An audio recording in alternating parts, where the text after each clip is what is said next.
আজকের ক্লাসে আমরা ইকোনমিক্স বা অর্থনীতি সেমিস্টার 3 ক্লাস 12 প্রথম অধ্যায় জাতীয় আয়ের পরিমাপ নিয়ে আলোচনা করব। আজকের ক্লাসে যে টপিকগুলো নিয়ে আমরা আলোচনা করব সেই টপিকগুলো হলো 1 উৎপাদন মূল্য এবং বাজার মূল্যের ধারণা এবং 2 আয়ের বিত্তস্রোত বা চক্রাকার প্রবাহ। তো প্রথমেই আলোচনা করি ফ্যাক্টরি কস্ট অর্থাৎ উৎপাদন মূল্য এবং মার্কেট প্রাইস বা বাজার মূল্য নিয়ে। ছোট্ট একটা উদাহরণের সাহায্যে আমরা বিষয়টা বুঝতে পারি। ধরা যাক এই ডাস্টারটি তৈরি করতে কোনো উৎপাদনকারী প্রতিষ্ঠানের খরচ হয়েছে মাত্র 20 টাকা, তাহলে এই ডাস্টারটির ফ্যাক্টরি কস্ট আমরা বলবো 20 টাকা, কিন্তু এর বাজার মূল্য 20 টাকার বেশিও হতে পারে এবং কমও হতে পারে। কিন্তু এই অর্থনীতিতে এই বাজার মূল্য কম বা বেশি কেন হয় সেটা সম্বন্ধে আমাদের জানতে হবে এবং আমরা উৎপাদন মূল্য বা ফ্যাক্টরি কস্ট বলতে কি বুঝি সেটাও আমাদেরকে জানতে হবে। তো এটা যদি আমরা ডেফিনেশন আকারে বা সংজ্ঞা আকারে দিই তাহলে কোনো দ্রব্য বা সেবা কার্য উৎপাদন করতে যে ব্যয় হয় সেটাকে আমরা বলি ফ্যাক্টরি কস্ট বা দ্রব্যটির উৎপাদন মূল্য। যেমন আমরা একটু আগেই ধরে নিলাম যে এই ডাস্টারটির উৎপাদন মূল্য 20 টাকা। এখন এর বাজার মূল্য কম বা বেশি হতে পারে।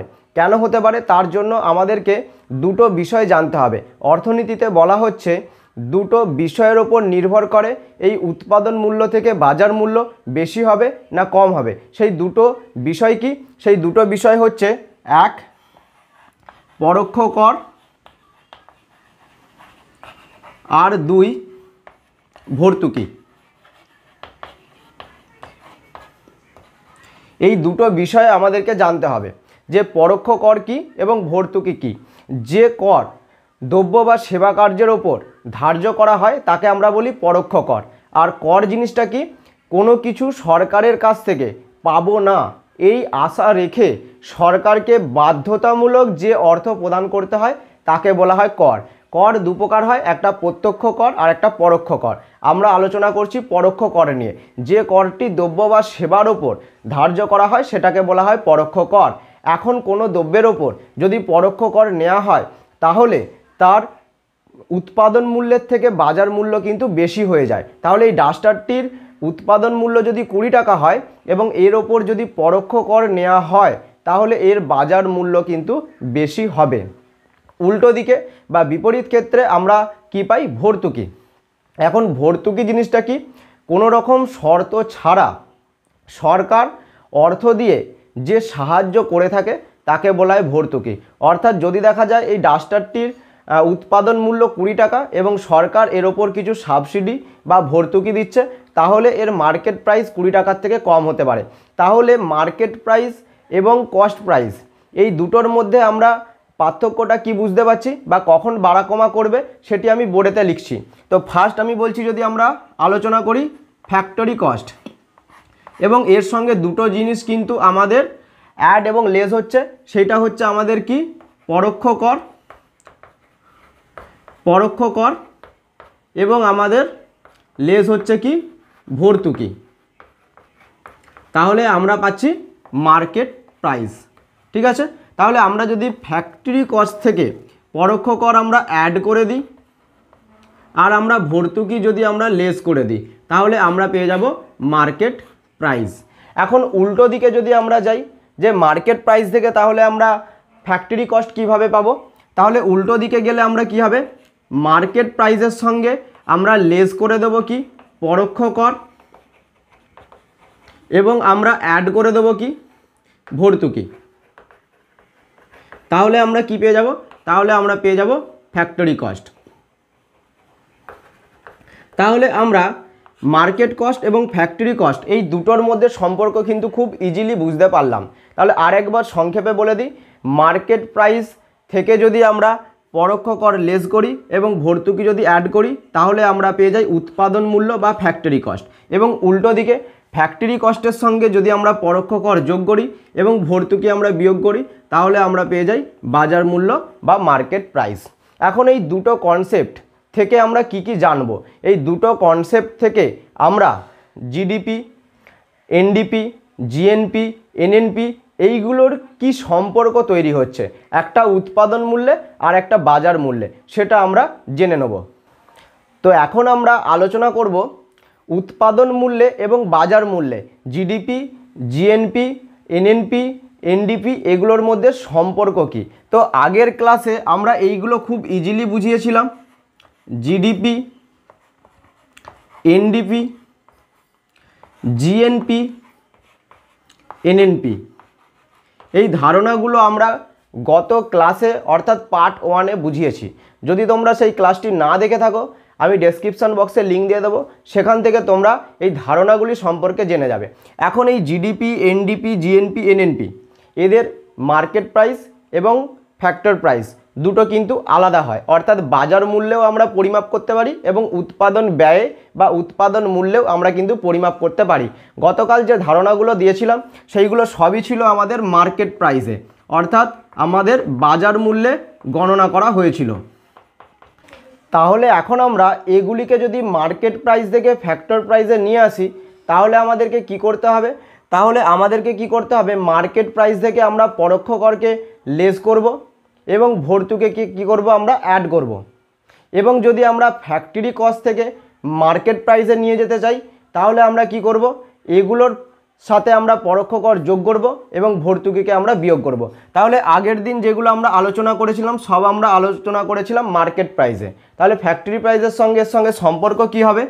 সম্পর্ক আমাদের হবে জিডিপি, ফ্যাক্টরি কস্ট প্লাস পরোক্ষ কর মাইনাস ভর্তুকি।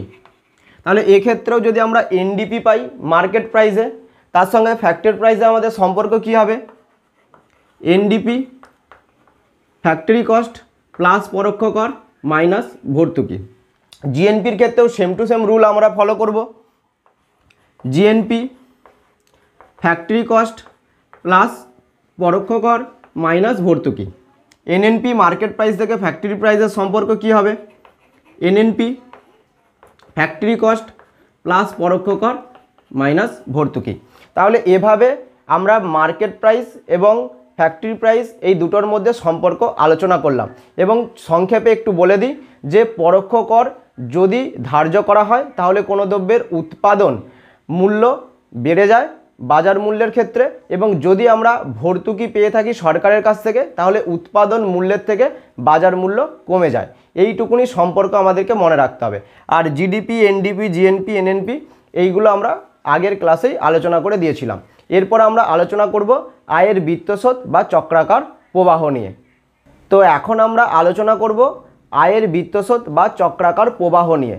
ফার্স্ট আমাদেরকে জানতে হবে যে আয়ের চক্রাকার প্রবাহ বা আয়ের বৃত্তস্রোত বলতে কী বোঝায়, এবং এটা আমরা চিত্রের সাহায্যে ব্যাখ্যা করব এবং চিত্রের সাহায্যে বুঝে নেব। তো অর্থনীতিতে অর্থ এবং দ্রব্য একটা চক্রাকার প্রবাহ ঘটে, অর্থাৎ আমার কাছ থেকে অর্থ কোনো না কোনো ফার্মে যায়, আবার কোনো ফার্মের কাছ থেকে অর্থ আমার কাছে যায়, অর্থাৎ ক্রেতা এবং উৎপাদনকারী প্রতিষ্ঠান দুজনের কাছে অর্থ এবং দ্রব্যের একটা চক্রাকার প্রবাহ লক্ষ্য করা যায়। একে বলা হয় আয়ের বৃত্তস্রোত বা আয়ের চক্রাকার প্রবাহ। তবে এই আয়ের বৃত্তস্রোত বা চক্রাকার প্রবাহ এটা আমরা বদ্ধ অর্থনীতিতে পরিমাপ করছি। বদ্ধ অর্থনীতি কি? যে দেশে অন্য দেশের সঙ্গে কোনো ব্যবসা বাণিজ্য হয় না, অর্থাৎ আমদানি রপ্তানি হয় না, তাকে বলা হয় বদ্ধ অর্থনীতি, বা সেই দেশের অর্থনীতিকে বলা হয় বদ্ধ অর্থনীতি। এখন আমরা এই আয়ের বৃত্তস্রোত যদি পরিমাপ করি তার জন্য কয়েকটা অনুমান ধরে নিতে হয়। সেই অনুমানগুলো কি? 1 নম্বর মনে রাখবে যে কোনো দেশে দুটো মাত্র গোষ্ঠী রয়েছে, একটা পরিবার আর একটা ফার্ম। তাহলে ফার্স্ট অনুমান আমরা কি ধরলাম? যে দেশে দুটো গোষ্ঠী রয়েছে, তার মধ্যে একটা হচ্ছে পরিবার আর একটা হচ্ছে ফার্ম। 2 নম্বর, পরিবার কি করছে? ফার্মকে উৎপাদনের জন্য যা কিছু প্রয়োজন বা যা কিছু উপাদান প্রয়োজন, যেমন জমি, শ্রম, মূলধন, সংগঠন, এগুলো সরবরাহ করছে। আর ফার্মের কাজ কি? ফার্ম কি করছে? দ্রব্য উৎপাদন করছে এবং উৎপাদন করে সেগুলোকে পরিবারের কাছে বিক্রি করছে। 3 নম্বর, পরিবার যা কিছু ফার্মের কাছ থেকে উপার্জন করছে সেই অর্থ দিয়ে আবার ফার্মের উৎপাদিত দ্রব্যই কিন্তু ক্রয় করছে, এবং ফার্ম যা কিছু উপাদান দিয়ে যা কিছু দ্রব্য তৈরি করছে সেইগুলো আবার পরিবারের কাছে বিক্রি করছে। তাহলে এই 3টে অনুমান আমাদেরকে মনে রাখতে হবে। এবং দেশে কোনো রকম প্রযুক্তির পরিবর্তন হচ্ছে না, কোনো সঞ্চয় এবং বিনিয়োগ আসছে না, এবং আমদানি রপ্তানি হচ্ছে না। তাহলে আমরা আয়ের বৃত্তস্রোতটাকে কিভাবে পরিমাপ করব সেটা আমরা চিত্রের সাহায্যে দেখে নিচ্ছি। তো ফার্স্ট আমি বলছি যে দেশে দুটো গোষ্ঠী রয়েছে, একটা রয়েছে পরিবার আর একটা রয়েছে ফার্ম। তো ফার্ম কি করছে? ফার্মের কাজ হচ্ছে দ্রব্য উৎপাদন করা, এবং পরিবারের কাজ কি? দ্রব্য উৎপাদনে যা কিছু উপাদান লাগে সেগুলো ফার্মকে দেয়া। তাহলে আমরা জানি অর্থনীতিতে কোনো দ্রব্য তৈরি করতে গেলে 4টে উপাদান লাগে। পরিবার সেই উপাদানগুলো ফার্মকে দিচ্ছে। কি কি? এক দিচ্ছে জমি, শ্রম, মূলধন, সংগঠন। এই 4টে উপাদান লাগে কোনো দ্রব্য তৈরি করতে। পরিবার এই 4টে উপাদান ফার্মকে দিচ্ছে, এবং ফার্ম যে দ্রব্য উৎপাদন হচ্ছে সেটা পরিবারের কাছেই বিক্রি করছে, উৎপাদিত দ্রব্য। তাহলে ফার্ম কি করছে? এই উপাদানগুলো নিয়ে দ্রব্য উৎপাদন করছে এবং সেগুলো আবার পরিবারের কাছে বিক্রি করছে। তাহলে এখান থেকে আমরা যে প্রবাহটা পাচ্ছি, এই প্রবাহটার নাম দিচ্ছি এ। এই এ প্রবাহটাকে বলা হচ্ছে আমাদের দ্রব্যের প্রবাহ। অর্থাৎ পরিবারের কাছ থেকে ফার্মের কাছে উপাদান যাচ্ছে এবং ফার্মের কাছ থেকে উৎপাদিত দ্রব্য পরিবারের কাছে যাচ্ছে। এই চক্রাকার প্রবাহ কিন্তু একটা দেশে লক্ষ্য করা যায়, আর এই প্রবাহটাকে বলা হচ্ছে দ্রব্যের প্রবাহ। উল্টো দিকে আমরা আরেকটি প্রবাহ দেখতে পাই, সেটা হচ্ছে অর্থের প্রবাহ। এটাও চক্রাকারে আবর্তিত হয়, মানে পরিবারের কাছ থেকে ফার্ম, ফার্মের কাছ থেকে পরিবার। সেটা কিভাবে হয়?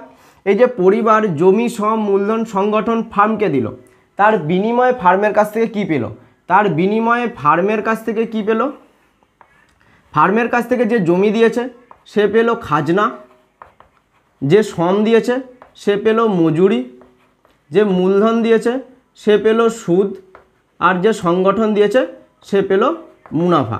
আর এইগুলো সবই টাকার অঙ্কে পরিমাপ করা যায়। অর্থাৎ কেউ জমি দিচ্ছে, টাকার অঙ্কে খাজনা পাচ্ছে, কেউ শ্রম দিচ্ছে, টাকার অঙ্কে মজুরি পাচ্ছে, কেউ মূলধন দিচ্ছে, টাকার অঙ্কে সুদ পাচ্ছে, কেউ সংগঠন দিচ্ছে, টাকার অঙ্কে মুনাফা পাচ্ছে। অর্থাৎ ফার্মের কাছ থেকে এরা কিছু টাকা পেল। উল্টো দিকে যদি আমরা দেখি যে ফার্ম এই দ্রব্যটা বিক্রি করছে, এবার পরিবার এই দ্রব্যটা কেনার জন্য ফার্মকে কি দিচ্ছে? বিক্রয় মূল্য দিচ্ছে, বিক্রয় মূল্য। অর্থাৎ যে দ্রব্যটা ফার্মের কাছ থেকে কিনছে তার বিনিময়ে বিক্রয় মূল্য দিচ্ছে। এই প্রবাহটাকে আমরা বলছি বি। তাহলে ফার্মের কাছ থেকে টাকা পরিবারের কাছে আসছে, পরিবারের কাছে টাকা ফার্মের কাছে যাচ্ছে। অর্থাৎ কোনো একটা দেশে যদি বদ্ধ অর্থনীতি থাকে, সেই অর্থনীতিতে ফার্ম এবং পরিবারের কাছে এই দুটো প্রবাহ চক্রাকারে লক্ষ্য করা যায়, একটা দ্রব্যের প্রবাহ আর একটা অর্থের প্রবাহ। একেই বলা হয় আয়ের বৃত্তস্রোত। আশা করি তোমরা টপিকগুলো খুব ভালো করে বুঝতে পেরেছো।